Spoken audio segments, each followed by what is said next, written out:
बसो मेरे नयनन में नंदलाल, मोर मुकुट मकराकृत कुंडल, अड़ुल तिलक दियो भाल।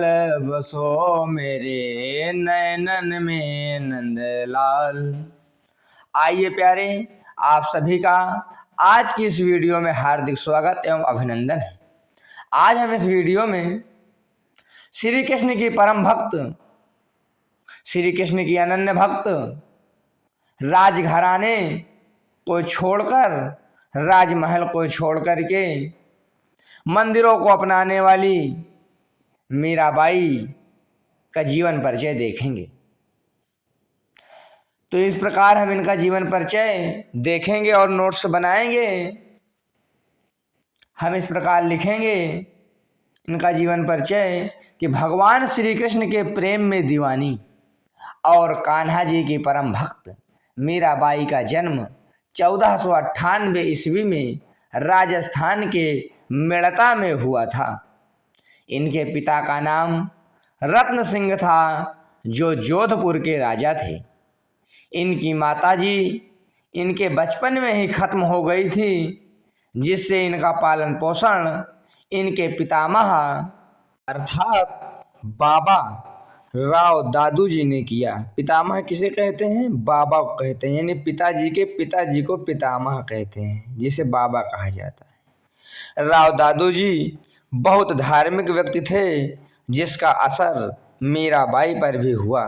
ऐसी मान्यता है कि मीराबाई ने 8 वर्ष की ही उम्र में अपना पति श्री कृष्ण को स्वीकार कर लिया, जिसे कोई भी जान नहीं सका।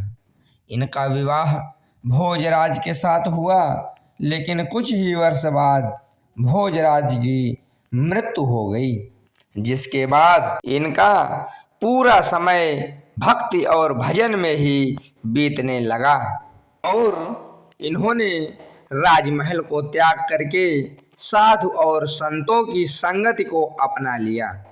ऐसा कहा जाता है कि मीरा एक पद की पंक्ति हरि तुम हरो जन की पीर गाते गाते भगवान श्री कृष्ण की मूर्ति में विलीन हो गई।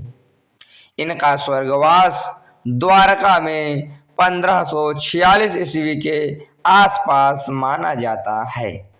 इस प्रकार हम इनका जीवन परिचय लिख लेंगे। बहुत ज़्यादा शब्द लिखने की आवश्यकता नहीं है, इतना ही नोट्स के लिए पर्याप्त है। आपके पुस्तक से जितने शब्दों की आवश्यकता थी, केवल उतने ही शब्द इस वीडियो में लिए गए हैं और सभी छात्र छात्रा इससे अपने नोट्स और मीराबाई के जीवन परिचय के विषय में पढ़ सकते हैं, देख सकते हैं और समझ सकते हैं। अब इसके बाद इनके साहित्यिक परिचय पर एक दृष्टि डालेंगे, क्योंकि साहित्यिक परिचय भी जानना और लिखना आवश्यक है। तो साहित्यिक परिचय हेडिंग डालकर इस प्रकार लिखेंगे कि मीरा के काव्य का मुख्य आधार श्री कृष्ण की भक्ति है। इनकी भक्ति साधना ही इनकी काव्य साधना है, यानी भक्त करते करते इन्होंने काव्यों की रचना की।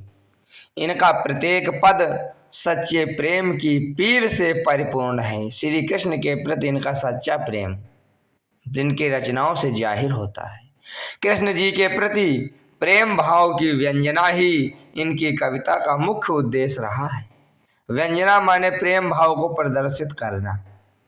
और इस प्रकार साहित्यिक सेवाओं यानी परिचय के बाद इनकी रचनाओं के बारे में देखेंगे। रचनाएं यानी कृतियाँ, कृतियाँ कहो या रचनाएं कहो, दोनों एक ही होता है। तो रचनाएं इस प्रकार आप लोग हेडिंग डाल लीजिए, चाहे प्रमुख रचनाएं हेडिंग डाल लीजिए और लिखिए नरसिंह जी का मायरा, राग गोविंद, गीत गोविंद की टीका, राग सोरठा के पद, मीराबाई की मलार, गरबा गीत, राग विहाग तथा फुटकर पद। मीराबाई की इन्हीं रचनाओं का साक्ष्य प्राप्त होता है। इतना हम इनकी रचनाओं में लिख लेंगे, यानी इतनी ही रचना इनकी अभी मिली है और इतनी ही प्रकाशित हैं। इसके बाद हम इनकी भाषा शैली पर भी थोड़ा दृष्टि डालेंगे, क्योंकि भाषा शैली के बारे में भी समझना आवश्यक है। तो इस प्रकार हेडिंग डालेंगे और लिखेंगे कि मीराबाई की भाषा मूलतः राजस्थानी है। मीराबाई के काव्य की कोई एक निश्चित भाषा नहीं है। इनके पद कुछ राजस्थानी, कुछ गुजराती और कुछ ब्रज भाषा में प्राप्त होते हैं। इनकी अधिकांश रचनाएं ब्रज भाषा में ही प्राप्त होती हैं।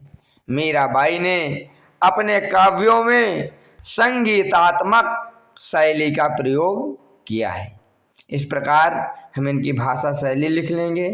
आप सभी के लिए यह वीडियो इसी पर समाप्त होती है। आपको वीडियो कैसी लगी कमेंट करके कमेंट बॉक्स में ज़रूर बताएं। कोई भी प्रश्न आपका रह गया हो तो आप हमसे कमेंट के माध्यम से उसका उत्तर भी प्राप्त कर सकते हैं। आप सभी का बहुत बहुत स्वागत, अभिनंदन और धन्यवाद है।